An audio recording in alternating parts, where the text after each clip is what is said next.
మీ ఇంట్లో ఉన్న పెట్టు ఎక్సెస్గా ఇయర్ స్క్రాచ్ చేస్తుందా, లేదా హెడ్ షేక్ చేస్తుందా, ఇలా మనకు ఇయర్ దగ్గర వాటర్ వచ్చినట్టు బెలూన్ లాగా ఉబ్బి రెడ్డిష్గా వాటర్ ఫ్లూయిడ్ ఫామ్ అయిందా, ఇది ఖచ్చితంగా నార్మల్ కాదు. దీన్ని మనం ఆరల్ హిమోటోమా అంటారు. నేను మీ వెయిట్ కమ్మ పెట్టుకెళ్ళండి. మీరు చూస్తున్నది గోల్డెన్ రిట్రీవర్ 10 years ఆచి దీని పేరు. తీరా దీన్ని మనం ఎగ్జామ్ చేస్తే మనకు ఇయర్ పిన్న, దీనికి ఇయర్ పిన్న అంటారు. ఇయర్ పిన్న దగ్గర కంప్లీట్ గా ఫ్లూయిడ్ లాగా వాటర్ లాగా ఫ్లూయిడ్ ఫామ్ అయింది. ఇది జనరల్ గా మన దీన్ని ఆరల్ హిమోటోమా అంటారు. ఆరల్ హిమోటోమా అంటే మనకు ఇన్ బిట్వీన్ లేయర్స్, అంటే మనకు ఇయర్ దగ్గర ఉన్న కార్టిలేజ్ కి స్కిన్ మధ్యలో ఉన్న లేయర్స్ క్యాపిలర్స్ ఎక్సెస్ గా స్క్రాచ్ రప్చర్, మనకు హెడ్ షేక్ చేయడం వల్ల రప్చర్ అయిపోయి ఫ్లూయిడ్ ఫామ్ అవుతుంది. ఇది ఎందుకు వస్తుందంటే ఫ్లీ ఎలర్జీ వల్ల కానీ, ఊటైటిస్ అంటే ఇన్ఫ్లమేషన్ ఆఫ్ స్కిన్ మనకు ఇయర్ వల్ల కానీ, లేదా డస్ట్ ఎలర్జీ వల్ల కానీ, ఫుడ్ ఎలర్జీ కానీ, ఇమ్యూన్ మీడియేటెడ్ ప్రాబ్లం కానీ, చిన్న చిన్న ట్రామా వల్ల కానీ మనకు డిస్కంఫర్ట్ గా ఉంటుంది.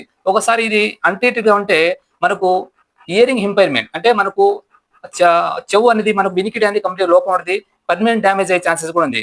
ఫస్ట్ మనం ఏం చేయాలంటే దీన్ని మనం ఆరల్ హిమోటోమా రావడం రీజన్ తెలుసుకున్న తర్వాత మనం ట్రీట్మెంట్ స్టార్ట్ చేయాలి. ట్రీట్మెంట్ అంటే ఇంటి దగ్గర ఆయిల్ రాయడం కానీ, లేదా నీడిల్తో గుచ్చేసి ఆ ఫ్లూయిడ్ రిమూవ్ చేయడం లాంటి చేయకూడదు. ఇది కంపల్సరీగా సర్జికల్ ప్రొసీజర్ వెళ్ళాలి. కంపల్సరీ సర్జికల్ ప్రొసీజర్ ద్వారా మాత్రమే దీన్ని మనం పర్మనెంట్ గా క్యూర్ చేయగలం. ఆరల్ హిమోటోమాలో ఇయర్ ఫ్లాప్ లోపల బ్లడ్ అక్యుములేట్ అవుతుంది. కొన్ని కేసెస్లో సింపుల్ డ్రైనేజ్ సరిపోదు, బ్లడ్ మళ్ళీ అక్యుములేట్ అయ్యే ఛాన్స్ ఉంటుంది. అలాంటి సిచ్యువేషన్లో సర్జికల్ కరెక్షన్ అవసరం ఉంటుంది.